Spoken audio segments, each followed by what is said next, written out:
El honor de Isabela Montoya murió mucho antes que su cuerpo. Murió el día en que su padre, don Ramiro, la entregó en la frontera como si fuera una yegua de cría, un objeto de trueque para saldar una deuda de tierra y apaciguar la furia de los apaches. Allí, bajo el sol implacable de Chihuahua, su vida fue tasada en un puñado de paz y el derecho a un ojo de agua. El hombre que la recibió, un guerrero mezcalero llamado Cael, no la miró con deseo ni con crueldad, sino con el peso muerto de la indiferencia. Para él, ella no era una mujer, sino el símbolo amargo de un pacto que su gente necesitaba para sobrevivir. Una pieza más en el tablero de la desesperación. Isabela no lloró. Había aprendido que sus lágrimas no valían nada en esa tierra seca. Isabela sintió el polvo del camino pegarse a la piel de su nuca, una caricia áspera que sellaba su destino. Su padre ni siquiera se despidió, simplemente tiró de la rienda del caballo y se alejó, dejando atrás a su única hija, como quien se despoja de una carga inútil. En el silencio del desierto, solo quedaba el sonido del viento y la mirada vacía de los hombres que ahora eran sus dueños. Ella bajó la vista, como siempre lo hacía, fijándola en la tierra agrietada que parecía un espejo de su alma. Se había convencido de su propia inutilidad, de ser una flor marchita en un mundo que solo celebraba los vientres fértiles. El abandono no era nuevo para ella, solo que esta vez era definitivo, un eco final de todas las veces que la habían llamado estéril. Antes de seguir con la historia, cuéntanos en los comentarios desde dónde la estás viendo y qué hora es allá.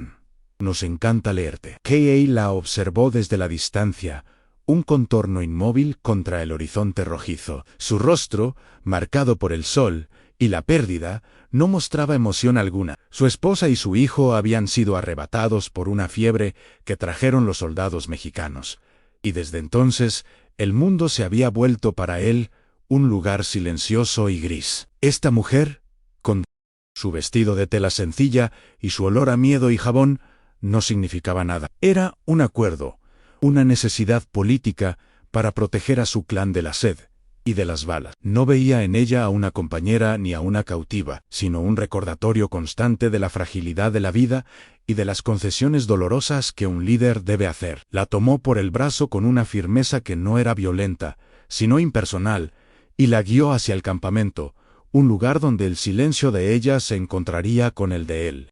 Su matrimonio había sido breve, una chispa de esperanza que se extinguió demasiado rápido. Se casó con un joven ranchero lleno de promesas, pero un año después, una fiebre violenta se lo llevó en menos de 3 días. En el pueblo de San José de Conchos, donde la superstición pesaba más que la fe, la gente no tardó en murmurar. La viudez prematura de Isabela fue vista como un mal augurio, una señal de que la mujer no estaba bendecida. No hubo consuelo para ella, solo miradas de lástima que se sentían como acusaciones. Su vientre, que no había florecido en ese año, se convirtió en la prueba irrefutable de su desgracia. Había fallado en su primer y único deber atar a un hombre a la vida con un hijo. La palabra estéril se le pegó a la piel como una marca de ganado. No fue un diagnóstico de un médico, pues no había médicos que se ocuparan de esas cosas, sino una sentencia dictada por las mujeres del pueblo, por las matronas que medían el valor de una esposa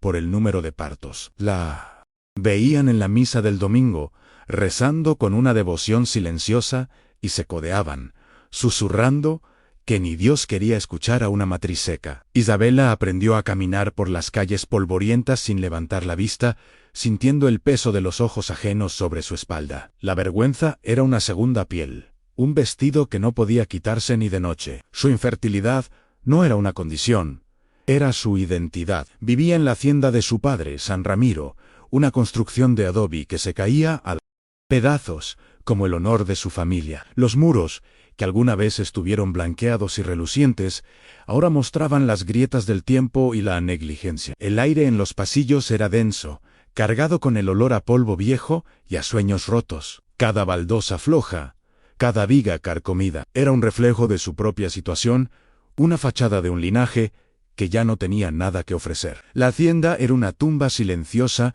para las ambiciones de su padre y para su propia feminidad. En ese lugar, la vida no parecía crecer, solo se marchitaba lentamente, esperando el final. Don Ramiro, su padre, era un hombre carcomido por la amargura. Había perdido casi todas sus tierras por malas cosechas y peores apuestas, y su único orgullo restante era un apellido que ya no abría ninguna puerta. En Isabela veía el rostro de su fracaso final. Soñaba con un yerno rico, con nietos que corrieran por el patio, asegurando el futuro de la hacienda. En cambio, tenía una hija viuda y estéril, una boca más que alimentar, un recordatorio diario de su mala suerte. La trataba con una mezcla de lástima y desprecio, a veces ofreciéndole una palabra amable que sonaba falsa, y otras veces ignorándola durante días, como si su presencia fuera una ofensa a su vista.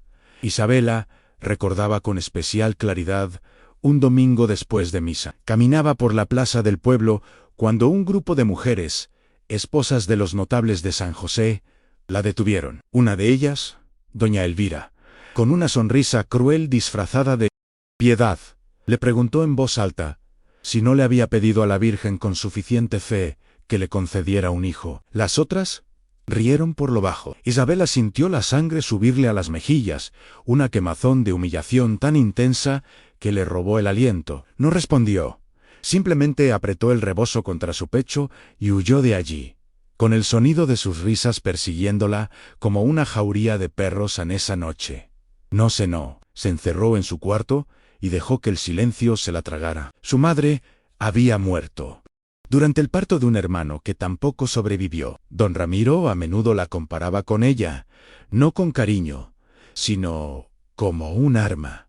Tu madre era una mujer fuerte, fértil. A tu edad, ya me había dado la promesa de un varón, le decía en sus días más oscuros. La figura de su madre se convirtió en un fantasma perfecto e inalcanzable, una santa cuyo legado Isabela había manchado. Se sentía como una mala copia, una versión defectuosa de la mujer que debería haber sido. La memoria de su madre no era un consuelo, sino un juicio constante que la declaraba culpable de no ser suficiente, de no haber heredado su virtud más preciada, a la capacidad de dar vida. La soledad de Isabela era profunda, incluso dentro de su propia casa. Las pocas sirvientas que quedaban en la hacienda la trataban con una deferencia fría, un respeto formal que no ocultaba la distancia. Cumplían sus órdenes en silencio, pero nunca compartían con ella una confidencia o una sonrisa genuina. Era la niña Isabela, la patrona de una propiedad en ruinas, una figura de autoridad sin poder real. A menudo comía sola en el gran comedor, el eco de sus cubiertos contra el plato resonando en el vacío. Escuchaba sus risas y conversaciones desde la cocina, un mundo cálido y vivo del que ella estaba permanentemente excluida. Su estatus social la aislaba tanto como su supuesta esterilidad. Para no ahogarse en la pena, Isabela se aferraba a las cosas pequeñas. Encontró un rincón olvidado del jardín, detrás de la cocina, y comenzó a cultivarlo. Con sus propias manos, arrancó las malas hierbas, removió la tierra dura y plantó semillas de cilantro, hierbabuena y manzanilla. Cuidaba de sus pequeñas plantas con una devoción casi maternal. Ver un brote verde emerger de la tierra seca era un milagro silencioso, una afirmación de que ella, con sus manos, podía crear vida. Era su pequeña rebelión contra un mundo que la consideraba un páramo. En el silencio de su jardín, rodeada por el aroma de las hierbas, Isabela encontraba un propósito que nadie podía juzgar o arrebatarle. Fue su abuela materna quien le enseñó el lenguaje de las plantas. Antes de morir, la anciana la sentaba en sus rodillas y le mostraba cómo la caléndula podía cerrar heridas y el té de canela podía aliviar los dolores del alma. Hay muchas formas de dar a luz, mi niña, le había dicho una vez. No todas suceden en el vientre. Esa sabiduría, transmitida en susurros, era el único legado valioso que Isabela conservaba. Mientras los demás veían en ella una rama seca, ella recordaba las enseñanzas de su abuela y sentía una conexión con un poder femenino más antiguo y sutil, una fuerza que no dependía de hombres ni de hijos, sino de la tierra misma y sus secretos. La soga de las deudas se apretaba cada vez más alrededor del cuello de don Ramiro. Los acreedores, hombres de rostro duro y palabras cortantes, comenzaron a visitar la hacienda con una frecuencia alarmante. Isabela los oía discutir con su padre en el despacho, las voces subiendo de tono hasta convertirse en gritos ahogados. Su padre prometía, suplicaba, maldecía. Ella se escondía en las sombras del pasillo, el corazón latiéndole con fuerza, entendiendo que cada portazo, cada amenaza velada, la empujaba a ella y a su padre más cerca del abismo. La desesperación de él se convirtió en una presencia palpable en la casa, un animal hambriento que lo devoraba todo, incluida su humanidad. Isabela aprendió a encoger su propio cuerpo, a ocupar el menor espacio posible. Caminaba con los hombros ligeramente encorvados y la mirada clavada en el suelo, como si quisiera fundirse con las sombras. Su belleza mestiza, con sus ojos oscuros y su piel del color del cobre, se había convertido en una carga. Los hombres a veces la miraban con un deseo fugaz que la hacía sentir sucia, porque sabía que ese deseo se apagaba en cuanto recordaban su defecto. Ser bella y estéril era, a los ojos del pueblo, la peor de las ironías. Una broma cruel de Dios en ella misma llegó a odiar su reflejo, viendo en él solo una promesa vacía, una flor hermosa, pero sin fruto. Descubrió su destino no por palabras de su padre, sino por un descuido. Una tarde, mientras regaba su huerto, escuchó a don Ramiro hablar con un hombre en el patio. El hombre era un intermediario, y las palabras que llegaron a sus oídos fueron claras y afiladas como el cristal roto. Hablaban de un pacto con los apaches, de paz, de un ojo de agua, y de la hija, que no sirve para nada. Isabela se quedó inmóvil, la pequeña regadera de barro temblando en su mano. No sintió rabia ni sorpresa, solo una fría y profunda resignación. Era la conclusión lógica de su vida, la venta final de un artículo defectuoso. Su padre ni siquiera tuvo el valor de decírselo a la cara. La última noche en la hacienda San Ramiro fue la más silenciosa de todas. Isabela empacó sus pocas pertenencias en un pequeño baúl de madera en dos vestidos sencillos, un rebozo gastado y un libro de oraciones con una flor seca de lavanda entre sus páginas, un regalo de su abuela. Su padre no salió de su despacho. No hubo una cena de despedida, ni una bendición, ni una palabra de arrepentimiento. El silencio de él era más cruel que cualquier insulto. Cuando el sol comenzó a despuntar por el horizonte, don Ramiro la esperaba en la puerta, con el caballo encillado. Le entregó las riendas sin mirarla a los ojos. El abandono era total, un corte limpio y definitivo que la dejaba a la deriva, en un mundo desconocido. El viaje fue un borrón de polvo y sol. Dos guerreros apaches, silenciosos como sombras, la guiaron a través de un paisaje que se volvía cada vez más salvaje y desconocido. Dejaron atrás los campos cercados y las capillas blancas de San José para adentrarse en un mundo de cañones rojos y cielos infinitos. Isabela no hablaba, y ellos tampoco. El único sonido era el de los cascos de los caballos sobre la piedra y el susurro del viento entre los matorrales. Por primera vez en su vida se sintió completamente sola, arrancada de raíz de la única tierra que había conocido. El miedo era una bola fría en su estómago, pero la resignación era un manto pesado que la cubría, adormeciendo sus sentidos. Ya nada importaba. Su vida había terminado para empezar otra que no había elegido. Mientras el caballo avanzaba, Isabela no podía dejar de pensar en su padre. Se preguntaba si don Ramiro sentiría algún remordimiento, alguna punzada de culpa en mitad de la noche, pero desechaba la idea casi al instante. Lo más probable es que sintiera alivio. Ella había sido el último obstáculo para su tranquilidad, la última prueba viviente de su decadencia. Al entregarla, se había librado de una carga económica y emocional. Quizás esa noche, por primera vez en años, dormiría sin el peso de la vergüenza sobre sus hombros. La idea no le causó dolor, sino una extraña paz. Saberse tan poco valiosa para él confirmaba lo que ella siempre había sospechado, aunque su existencia era un error que él, finalmente, había logrado corregir. El punto de encuentro fue un arroyo seco en la frontera,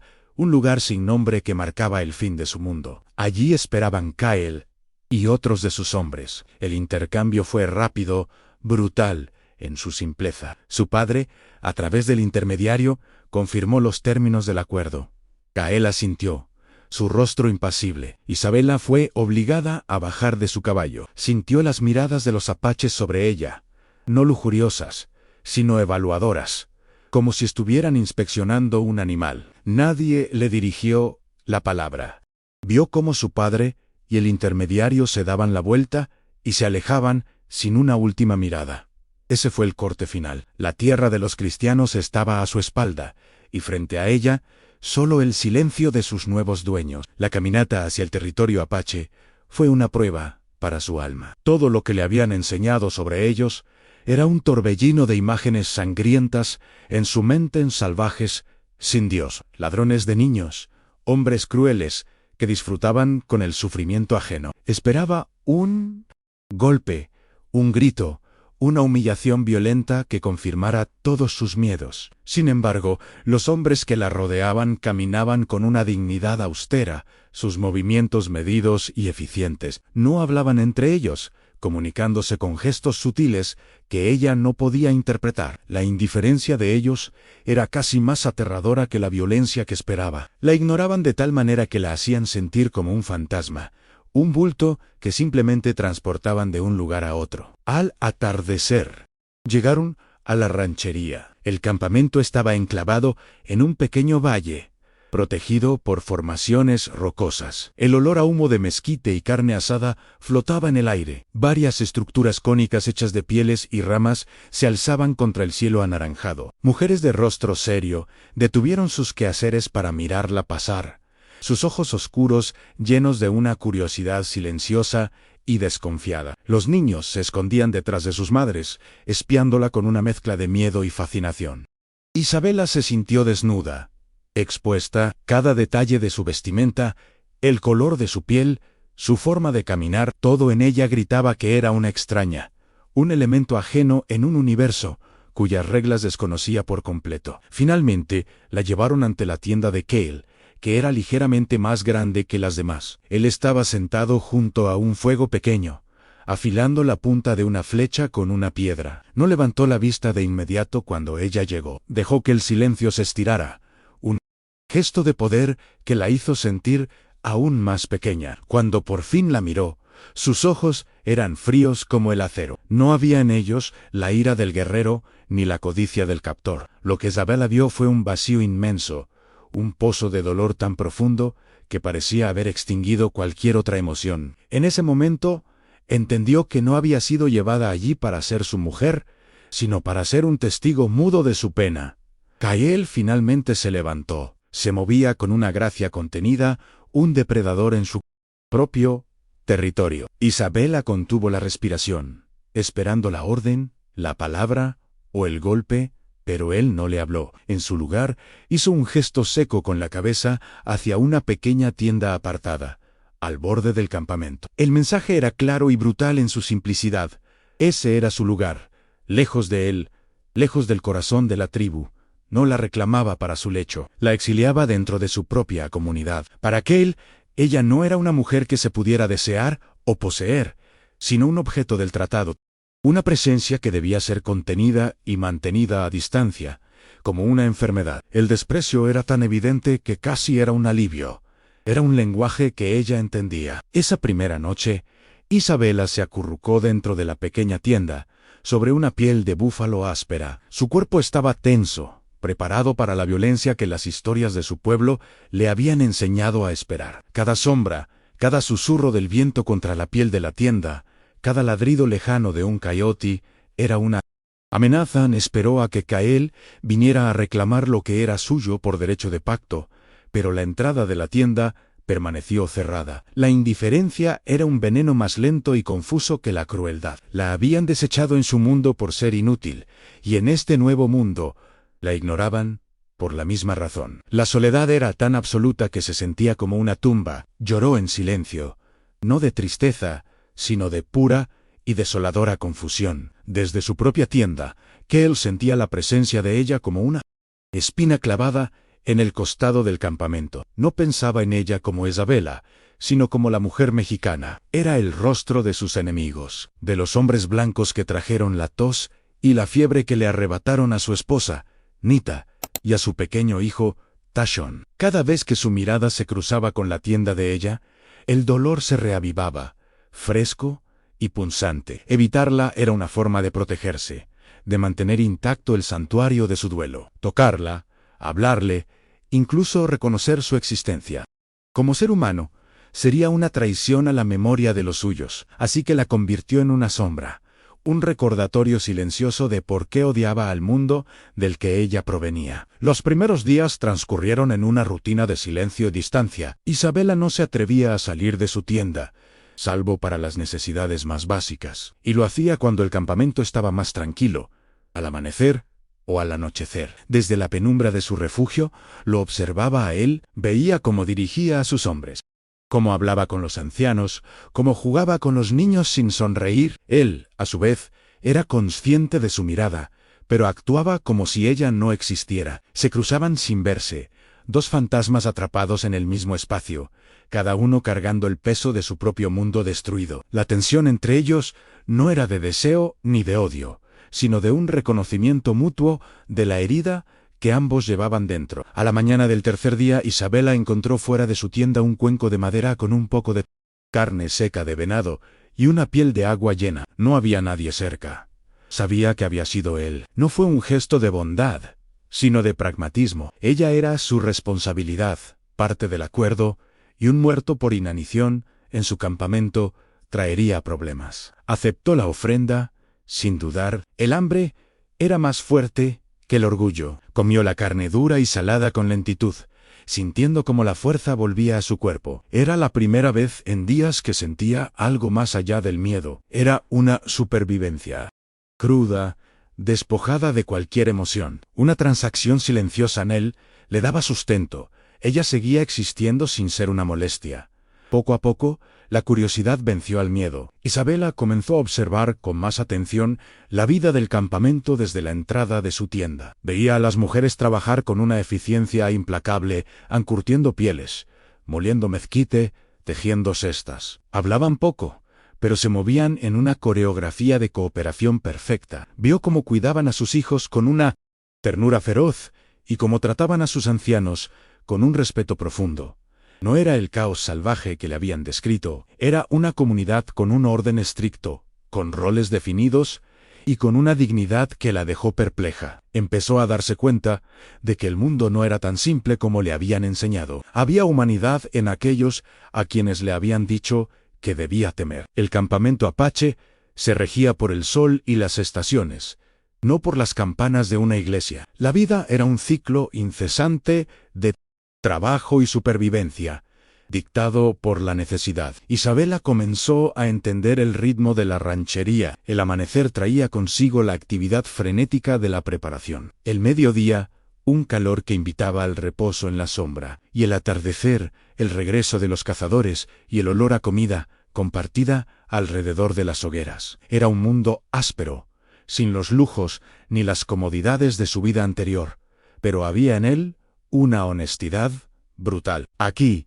la vida y la muerte estaban separadas por una línea muy delgada, y cada día ganado era una victoria. No había espacio para la inutilidad. Todos, incluso los niños y los ancianos, tenían un propósito. Un día, la sed la empujó más allá de los límites de su tienda. La piel de agua que Jael le dejaba ya no era suficiente. Con el corazón en la garganta, tomó el recipiente vacío y caminó hacia el arroyo que serpenteaba cerca del campamento. Las mujeres apaches que lavaban y recogían agua detuvieron su trabajo para observarla. Sus miradas no eran hostiles, pero sí frías y vigilantes. Crearon una barrera invisible a su alrededor.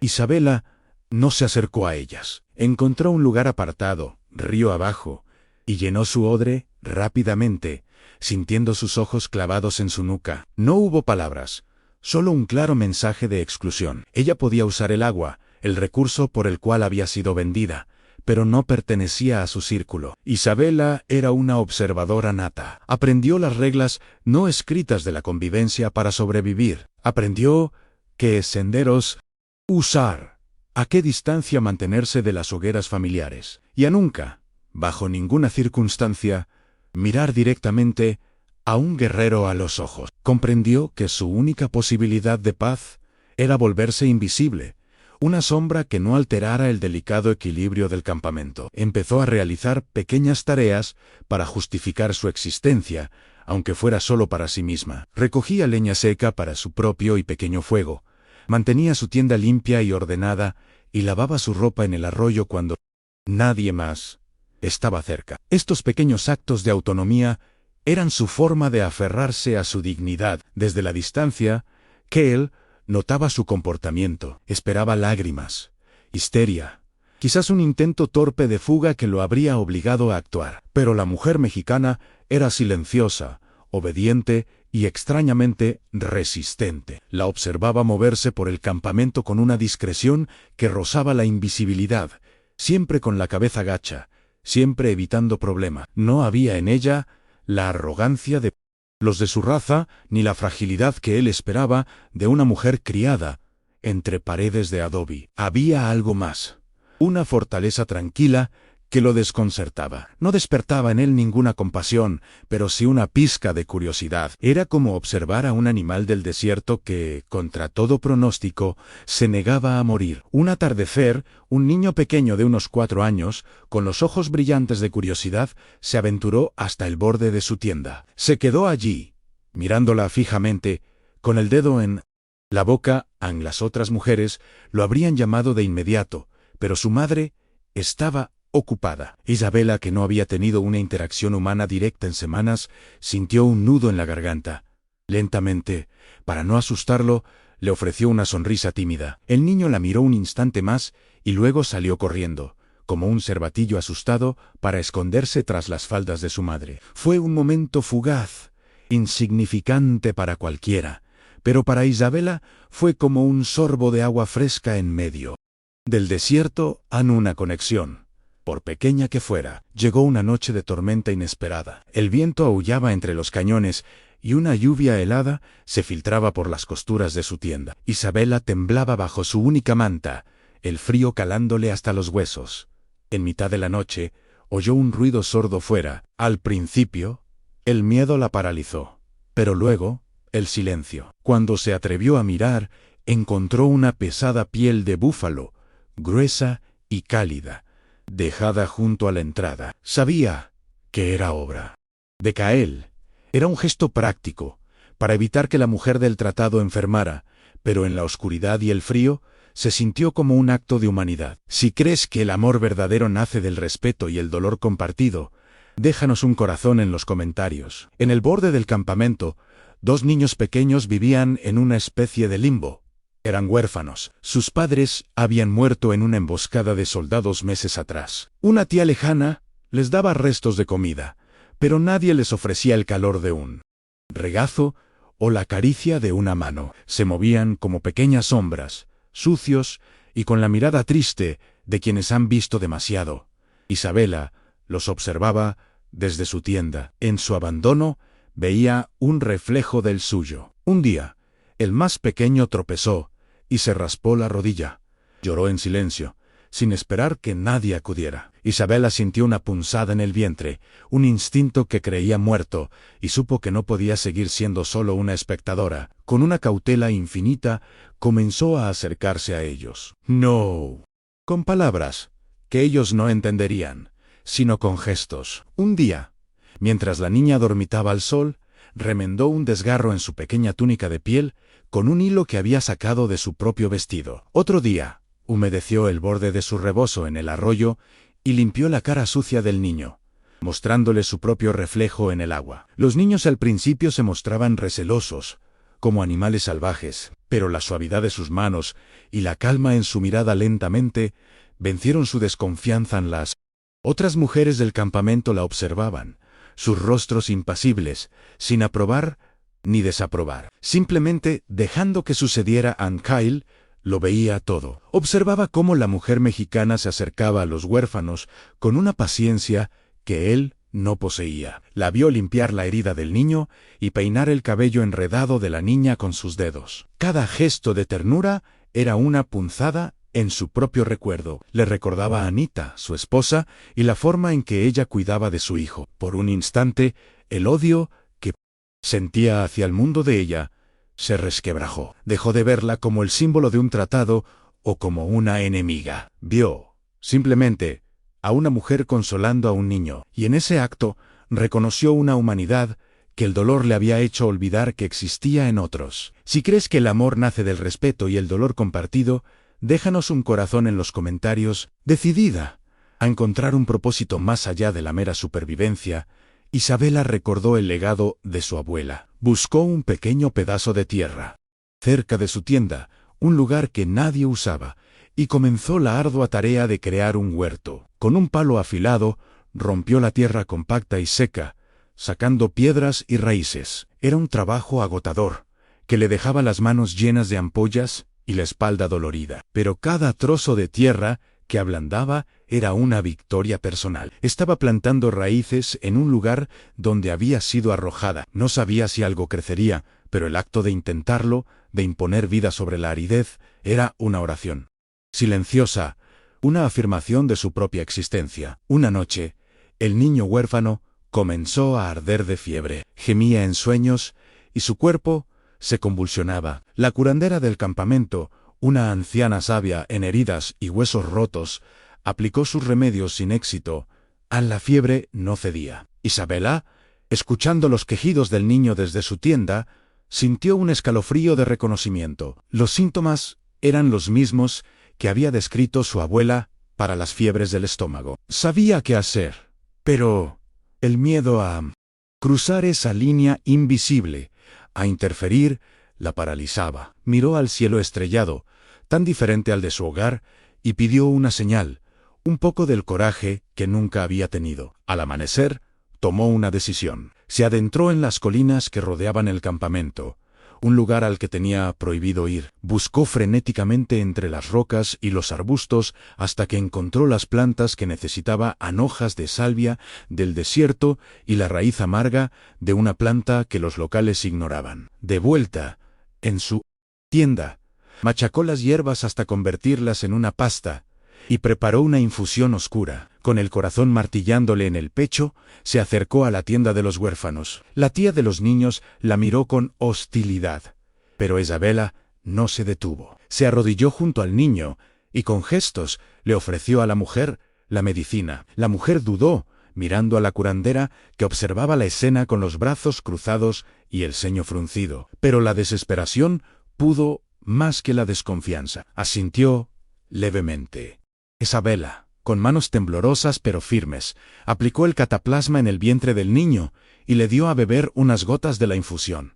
Luego se retiró a su tienda y esperó. Kael, que había observado toda la escena desde la distancia sin intervenir, permaneció inmóvil, su rostro una máscara de piedra. El campamento entero parecía contener la respiración. La vida de un niño estaba en manos de la extraña, la mujer que no era nada. Hacia el mediodía, el llanto del niño cesó. La fiebre había comenzado a bajar. Al atardecer, estaba sentado, bebiendo un poco de caldo, débil pero alerta. La tía de los niños salió de la tienda y buscó a Isabela con la mirada. Cuando sus ojos se encontraron, la mujer apache le dio un breve y seco asentimiento. No era una sonrisa, ni una palabra de agradecimiento, pero para Isabela significó más que eso.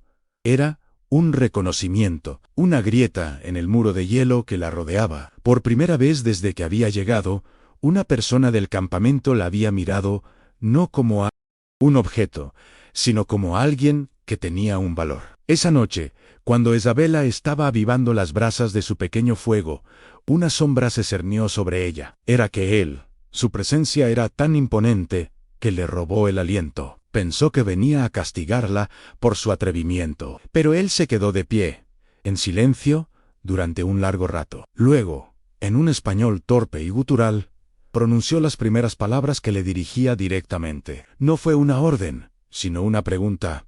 ¿Dónde aprender? La voz era áspera, como el roce de dos piedras, pero la pregunta era genuina, cargada de una curiosidad que rompía la barrera de su indiferencia. Isabela levantó la vista, sorprendida. Su propia voz salió como un susurro. ronca por la falta de uso en mi abuela, y entonces las palabras comenzaron a fluir, pocas y simples. Le habló de la anciana que olía a tierra y a hierbas, del pequeño jardín detrás de la cocina, de un conocimiento que se pasaba de mujer a mujer, un legado que no tenía nada que ver con los hombres o las herencias. Le habló de una forma de crear vida que no requería un vientre, sino manos dispuestas a trabajar la tierra. Habló no solo de las hierbas, sino de la única persona que la había mirado con orgullo. Kael la escuchó sin interrumpir. Cuando ella terminó, el silencio que cayó entre ellos era diferente, menos pesado. Entonces, él le ofreció una pieza de su propia oscuridad, una confesión cruda y sin adornos. Enfermedad de soldados. Mató a mi mujer, a mi hijo. Miró el fuego, pero sus ojos veían otro tiempo, otro dolor. Ardían como el niño. Con esas pocas palabras, construyó un puente entre sus mundos, conectó la sanación que ella había traído con la muerte que él no pudo evitar. De repente, ya no eran un apache y una mexicana. Eran dos personas que sabían lo que era perderlo todo.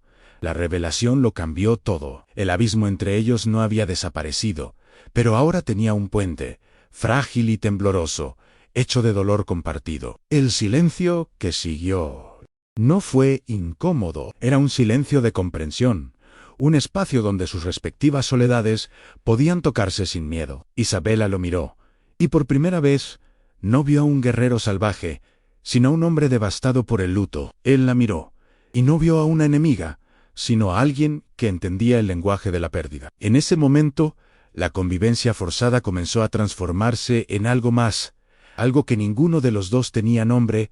A la mañana siguiente, Isabela encontró un objeto apoyado en la entrada de su tienda. Era una azada rudimentaria, hecha con un omóplato de ciervo afilado y atado a un palo resistente. Era una herramienta mucho mejor que el simple palo que había estado usando. Supo de inmediato que era de Kael.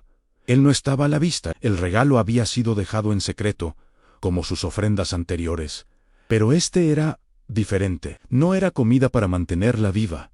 Era una herramienta para ayudarla a crear. Era un gesto de respeto, un reconocimiento silencioso de su propósito y su valor. Isabela tomó la azada en sus manos y sintió su peso, sólido y real. La paz era frágil, como una fina capa de hielo sobre un río profundo. Un día, un vaquero que buscaba ganado perdido se topó con la ranchería apache. Desde la distancia, reconoció a Isabela. No vio a una cautiva aterrorizada, sino a una mujer que se movía con calma, con dos niños apaches siguiéndola como patitos. La noticia voló de regreso a San José de Conchos, retorciéndose y magnificándose con cada boca que la repetían: la hija de don Ramiro vive con los salvajes.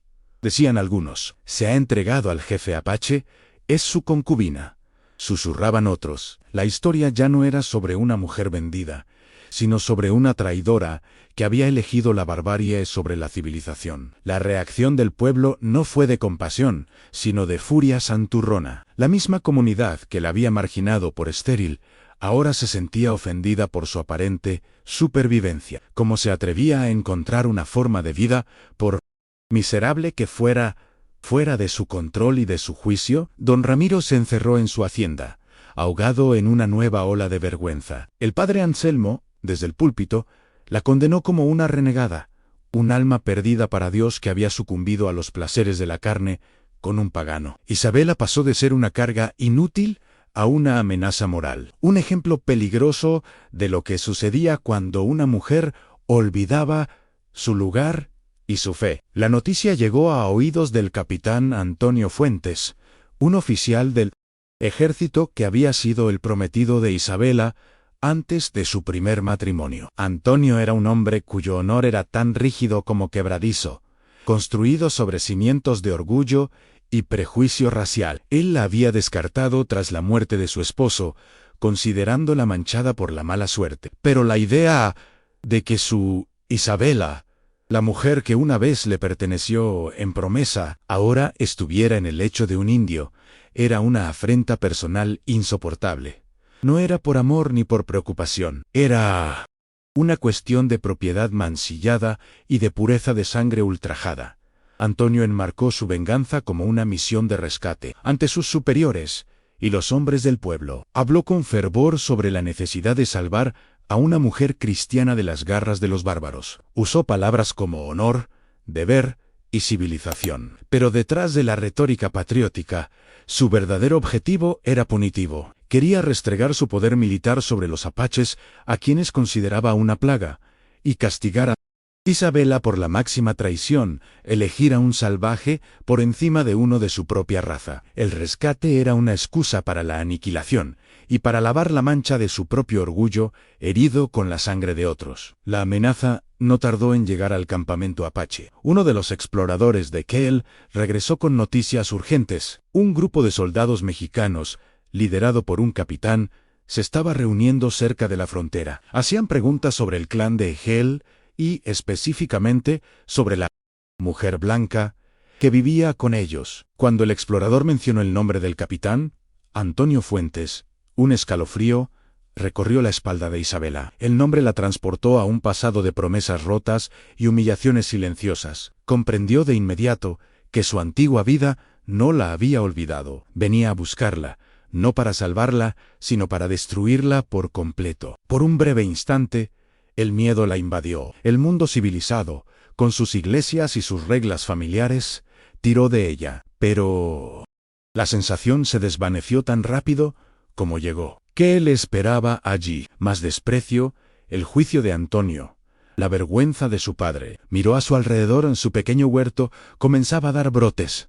Los niños huérfanos jugaban cerca, y la presencia silenciosa de Kehl se había convertido en una fuente de estabilidad. Este lugar, que al principio fue su prisión, se había convertido en el único sitio donde le habían ofrecido respeto. Isabela enderezó la espalda. Ya no era la mujer que miraba al suelo. En la partida de Antonio no venía a rescatar a una víctima. Venía a atacar su hogar. La noticia de los soldados transformó la ranchería. La rutina pacífica se evaporó, reemplazada por una tensión afilada y silenciosa. Los hombres limpiaban sus rifles y revisaban sus arcos, sus rostros convertidos en máscaras de granito. Las mujeres, con una eficiencia sombría, comenzaron a empacar alimentos y a preparar a los niños para una posible huida. El campamento, que había sido un lugar de vida, se convirtió en una fortaleza a punto de ser sitiada. El aire olía a pólvora y a miedo. Isabela observaba todo, el corazón latiéndole al ritmo de un tambor de guerra. El conflicto que ella había arrastrado hasta aquí estaba a punto de estallar, y temía que su presencia fuera la chispa que incendiara el mundo que apenas comenzaba a conocer. En medio de los preparativos, Kehl se acercó a ella. Su rostro era ilegible, pero en sus ojos había una gravedad que ella nunca había visto. Esperaba que la encerrara en su tienda, que la escondiera como a un objeto valioso o peligroso. Pero él no hizo nada de eso. Se detuvo frente a ella y simplemente la miró. No hubo palabras. Su silencio era una pregunta, la más importante que nadie le había hecho jamás. No le preguntaba si era inocente o culpable. Le preguntaba quién era ella. ¿Dónde estaba su lealtad? Le estaba dando una elección, la libertad de decidir su propio destino, un regalo que ni su padre ni su prometido le habían concedido nunca. Isabela sostuvo su mirada, entendiendo perfectamente la pregunta que no se había formulado.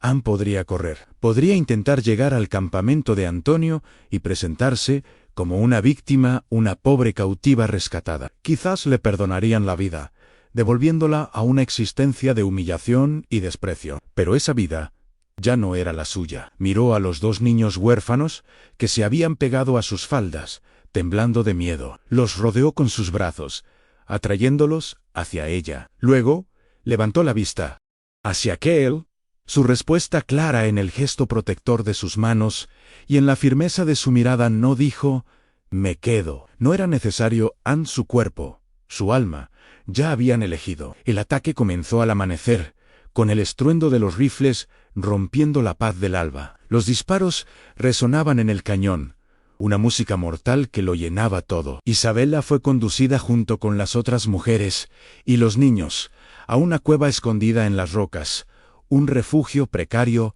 contra la violencia. Desde allí oía los Gritos de los hombres, las órdenes en español y las respuestas desafiantes en apache. El olor a pólvora se filtraba en la cueva, un aroma que le recordaba la fragilidad de todo lo que había construido. No rezaba por su propia vida, rezaba por la de Keel, por la de los niños a su lado, por la de este pueblo que la había acogido en su silencio. En el fragor de la batalla, Antonio y un puñado de sus hombres lograron llegar al corazón del campamento. Su rostro estaba desfigurado por la rabia y el esfuerzo. Vio a Isabela, que había salido de la cueva para ayudar a una mujer herida. Isabela gritó, su voz cargada de una furia posesiva. «¡Ven aquí! ¡Deja a esos animales!». En ese instante, Keel apareció, interponiéndose entre Antonio y ella. No se paró frente a ella como un dueño, protegiendo su propiedad, sino a su lado, como un compañero, defendiendo a su igual. Los dos hombres se enfrentaron, el líder de un pueblo que luchaba por existir y el capitán de un ejército que luchaba por su orgullo. Mientras Antonio levantaba su pistola hacia Keel, Isabela vio por el rabillo del ojo a un soldado que se acercaba sigilosamente por el flanco, listo para apuñalar a Keel por la espalda.